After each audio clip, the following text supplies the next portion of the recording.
Hello everyone. Again, we are doing this voiceover on our old lecture. People are requesting these PowerPoint presentations are available on our website www.neomanzar.com. So if you are more into the PowerPoint, you can see it there. But if you want to have a narration of this or voiceover, we are doing it for you. So here we are going to talk about calcium, in premature babies, basics and beyond. Let's jump right into it. So this is going to be our presentation flow. We'll talk about initially the basic of calcium metabolism, then we talk about calcium supplementation, what are the risks and benefits, and then we talk about the practical implications and some research potential. These, like I said, these slides are old slides, so many things have changed, but most of the time is going to be the same, and I will touch base changes when we hit that part of the slide. So metabolism, supplementation and research, again these are, so in metabolism we'll talk about the mother to fetus, then how is this calcium is the hemostasis is maintained in neonates, and the clinic aspect of it. Then supplementation, we'll talk about how to supplement IV, PO, NG tube, through fortifier, changing the milk, or giving calcium supplementation as such. And then we'll touch base some practical implication with future direction and research. Coming back to metabolism, so basically four areas which we have to do. So first one is the maternal side.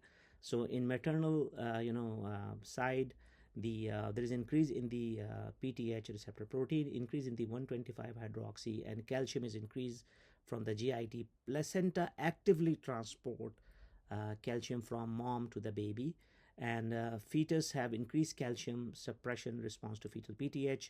And when the fetus is born, then of course there is transition, there is loss in the calcium supply from the placenta, and there is increased PTH that ultimately goes to the bone, and it increases further resorption of the bone and increases the calcium. So we'll talk about it in detail. And then postnatal, stabilization. There are two types of hypocalcemia we see: the early, first 72 hours, and the late. Usually early we don't treat that much as long as the ionized calcium is within normal range, because ionized calcium is ultimately the thing that is responsible for bodily functions, and with the albumin bound calcium is a different scenario. So just remember that this slide. Okay, the next one. So here is what happens from maternal to placenta. So PTH cannot cross the placenta, while same story with 125 hydroxy, but we know that 25 hydroxy, the mature form, crosses the placenta, and calcium, mag, and phos all are actively transported. So this is very important again to remember that so basically if mom's PTH is high, that will not have any effect on the baby's calcium directly, although indirectly it can have effect. But again, because calcium is actively transported, so basically fetus is going to take care of it. And there is the concentration gradient, so like because it's active transport, so you see that even if the mother is hypocalcemic, the baby's calcium would be within normal limit, because baby extracted against the gradient. So this again explains the same thing, that how the calcium increases in the fetus, and the response to different maternal condition: maternal hypoparathyroidism, maternal hyperparathyroidism, maternal hypocalcemia, and maternal hyperglycemia. So again, if you stick to this slide, the basic concept you have to remember that calcium is actively transported, and so it's not like if mom is hypercalcemic, the baby will have more calcium to the body. It can happen because of the gradient, but again, it's actively transported. So just remember these associations.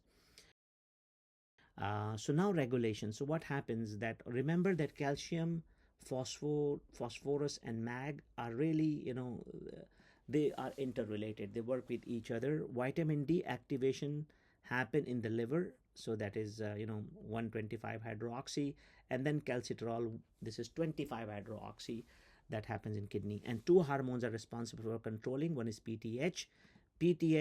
You can say that PTH basically increases the calcium in the serum, while calcitonin is the other way around, so it's a counter hormone. So remember, threes like these three elements, three areas where, basically, and three hormones, if you want to call vitamin as an hormone. So these are the interaction that in GI, vitamin D basically helps in absorption. PTH also acts and help here in GI.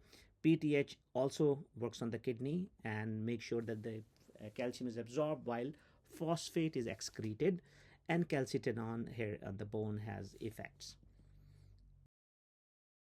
So now these are, the like we talked about, the hemostasis. So basically, calcium is absorbed initially in the GIT, which is, the intestine, then it's reabsorbed again in the kidney, and from bone, when it's reabsorbed, the ionized calcium decreases.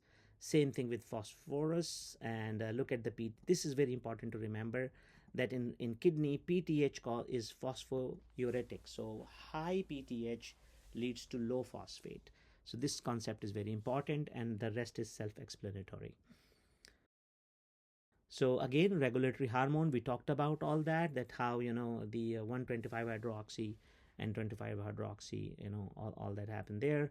Then we talk about how acid-base balance changes. Remember, we talked about ionized calcium, the importance earlier. And PTH, a little bit about PTH. The PTH is excreted from the parathyroid gland, which is situated behind the thyroid gland. They are four in number.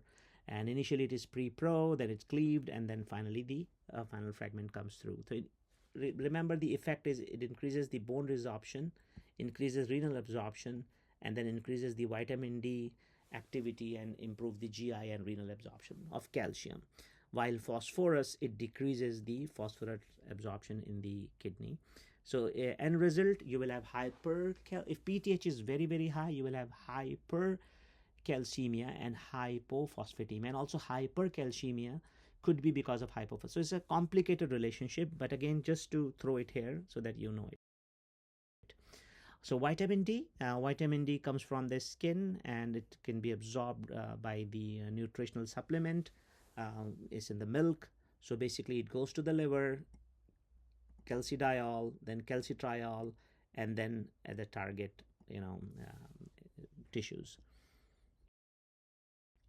So again, we talked about, again, is just explaining it again and again. So just remember that the conventional formulas does have vitamin D there if you want to supplement. And now you know that American Academy of Pediatrics, even in term babies, they suggest to start vitamins supplement 400 international unit soon after birth if they are exclusively breastfed, because breast milk itself is low in vitamin D.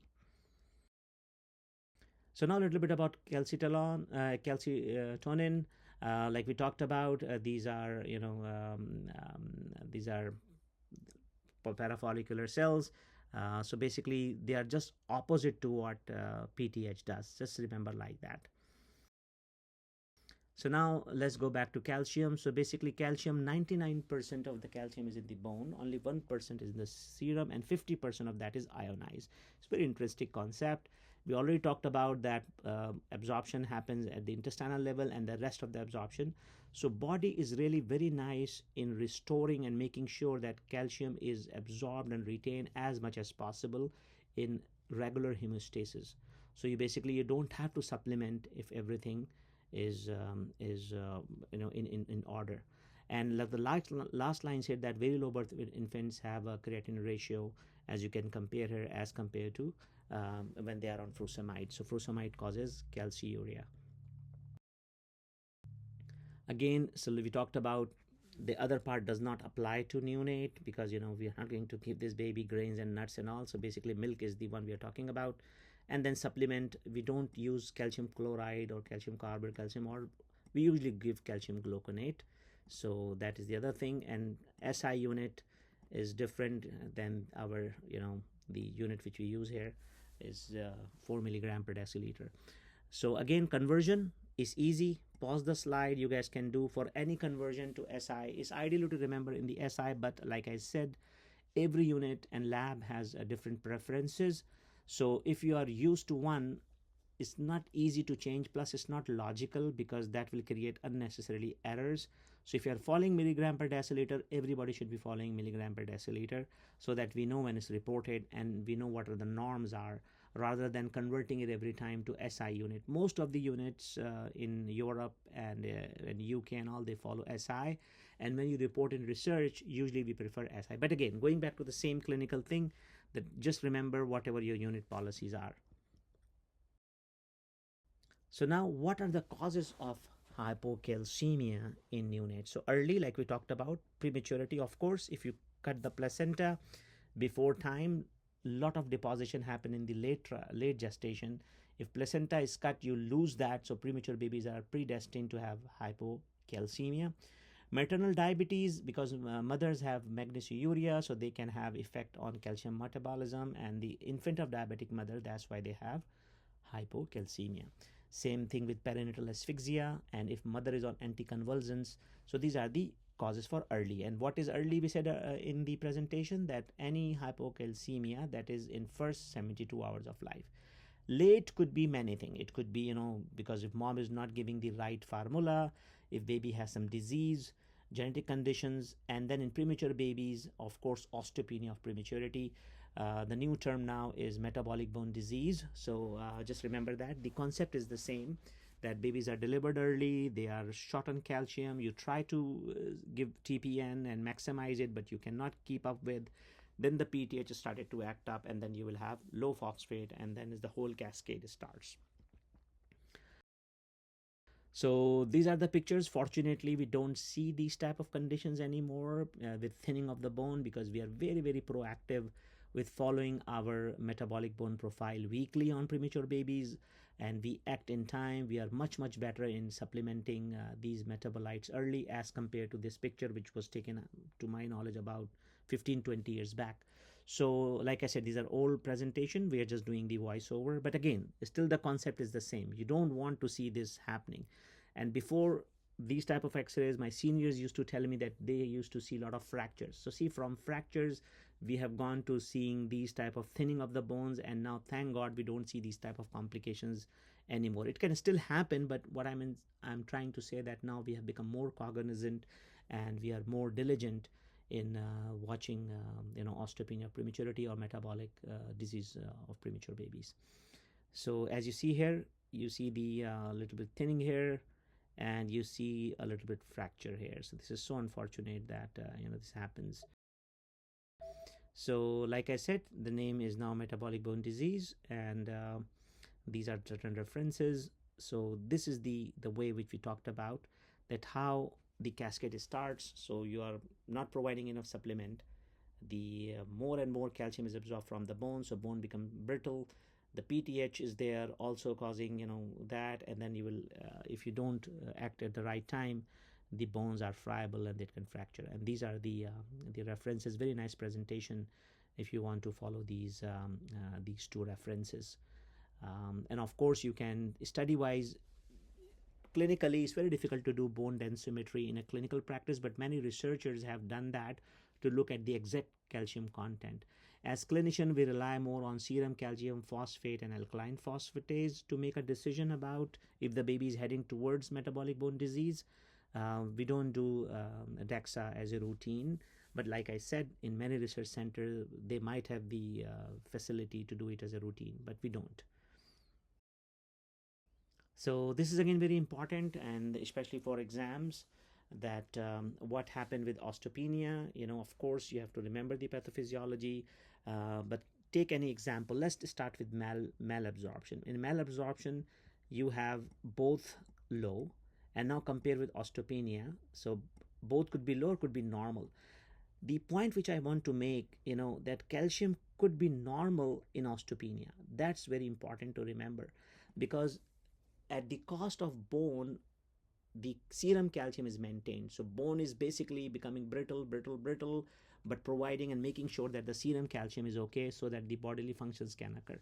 So that's the thing. And the rest of the thing you can pause slide and try to memorize and see what happens with different. So sometime I have seen in exam, they give you different combinations and ask you what is the condition there.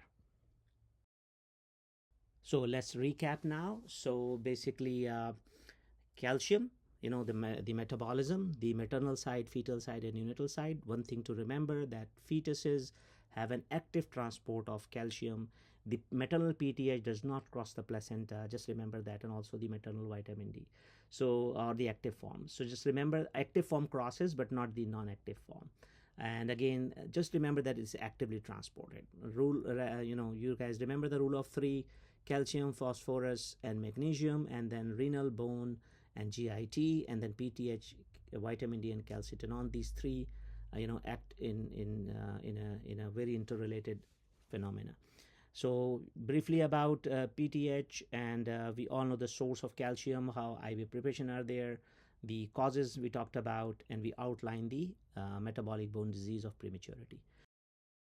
So now let's talk about the pros and cons of calcium supplementation. There was a time when we see a calcium level of 6 and everybody jumped and we started to treat in early hypocalcemia, but we all know that there are complications associated with that, especially if the babies does not have a central line. It's very difficult to give a high concentration of calcium through PIV. A lot of complications have been reported, and you guys are aware about calcium burn in the IV. So it's not really feasible to give calcium through peripheral IV.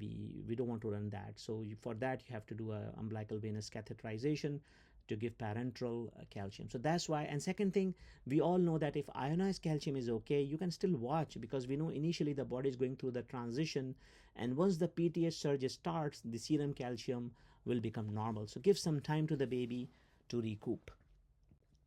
So risk and benefit assessment, we talked about that. And how the functions of calcium. So calcium is very important in many physiological aspects of the body. There are few are listed here. And then, like I talked about, that IV burn, and then because osmolality change, and it's also associated with, if somebody runs calcium as a very high rate or accidentally running fast, it can cause bradycardia. So what are the threshold and cutoff? Again, it really depends. In term babies, if ionized calcium is less than 1.10 millimoles per liter, that's what people recommend. But again, like I said, data is insufficient for premature babies. And again, the problem is that premature babies are at risk of hypoglycemia more, because the peak transfer, low stores, they have high renal losses, and we talked about that earlier. They have low GIT absorption. Actually, most of them are NPO in first few hours or first few days of life. And then physiological hypoparathyroidism. Optimal time, again, we usually add calcium right away in our TPNs these days. So most of the premature babies usually have a central line, and you run your TPN, which is the shelf TPN, or some people call it PN, which is available, has a shelf life, and you use it before you do the customized TPN. Basing on the symptoms, of course, if baby is asymptomatic, you don't have to worry about.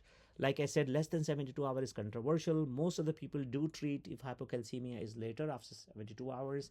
And again, do follow your institutional policies. And again, remember, just monitor your ionized calcium. The good part about iStats and the new blood gas reporting machines, they give you the ionized calcium, and most of the babies do get blood gases daily. So you can monitor ionized calcium, and you're not in dark. You are really monitoring it while you're not supplying calcium. So again, it's a difficult call to make, but you have resources to monitor it. So what is the appropriate dose and what is the source? Like I said, the intrauterine accretion rate is almost 130 milligram per kg per day, and American Academy recommends about 192. So imagine if baby is on TPN, then the problem is, to keep that ratio of calcium and phosphorus, because if you don't keep the ratio, the fluid will precipitate. And then actually now with electronic charting, if you are doing TPN and if you're not doing the right combination, it gives you an alert that your calcium and phosphorus are not in sync, and it can precipitate. So just remember that you have to keep the ratio in that range. And if you are feeding, again, same thing, you can supply different formulas, have different content. But again, remember, the breast milk contains about 340 milligram per liter as compared to Infamil. I'm not advertising any formula, but you can look at the Similac or other formula company. So basic idea is that the formulas have more calcium as compared to human milk. And in premature babies, we exclusively want them to have express breast milk. If mom milk is not available, we are going to use the donor milk. So that's why fortification with human milk fortifier becomes very important to prevent late onset hypocalcemia in these premature babies. So again, risk and benefits, we talk about what are the functions and what are the risk, and just a slide just to show that. And in summary, calcium is actively transported across placenta. The postnatal drop is physiological, so don't panic. You know the homeostasis between the hormones and the calcium, and there are pros and cons of supplementation, and there are benefit and risks. Now let's apply the facts to practice. So basically, this is an example that you have here, that the standard pharmacy has a content of, given about the calcium. You have to calculate how much calcium is given. So baby's weight and everything is given. I'll pause the slider, or you guys can pause it and look at this. And now let's go to this. So that's how they calculated it. So baby is getting 41 point something. So this is the solution. Again, it's an exercise, and I don't want to just walk you through. You guys can pause the slide. The whole idea is honestly to give you a concept that you can exactly know how much calcium the baby is getting. And most of the software these days provide you on the left hand side or at the bottom how much calcium is there in how many milligram, how many ml, which the baby is receiving. So again, this you have to know, and this is very important. So now, what are the risks? And we talked about early that if we are not cognizant about monitoring hypocalcemia, it can lead to bone depletion and causing fractures and other complications. So we want to avoid that. So, and we talked about that, we don't want to wait till the fracture happens. We have to catch it early. So if people have facility of doing dual energy X-ray absorptiometry or DEXA, that's great, but it's not readily available. So you have to rely on certain labs, and we talked about that we do calcium phos and alkaline phos monitoring. So the future direction is, maybe will be, like I said, many centers do have iStat available, and you can get the ionized calcium. Many machines do report the blood gases, and it's really, babies less than 1000 gram, or extremely low birth weight babies, or algans which are less than 28 weeks. These are the population which are really high risk for hypocalcemia complications. So research prospect, there are observational studies, and one can do interventional studies based on the whatever, these are certain ideas. You guys can look into that. And so to end, this is a question. So what do you guys think is the answer here? Which of the following laboratory finding is most considered to diagnose osteopenia prematurity? Normal calcium, decrease phosphate, increase alkaline phos. Others are given. What do you guys think? Okay, so the answer is A, because remember I said calcium is normal at the cost of the bone. So so this is it, and we just want to thank you, and please do follow and subscribe to our channel, and you guys have a wonderful day.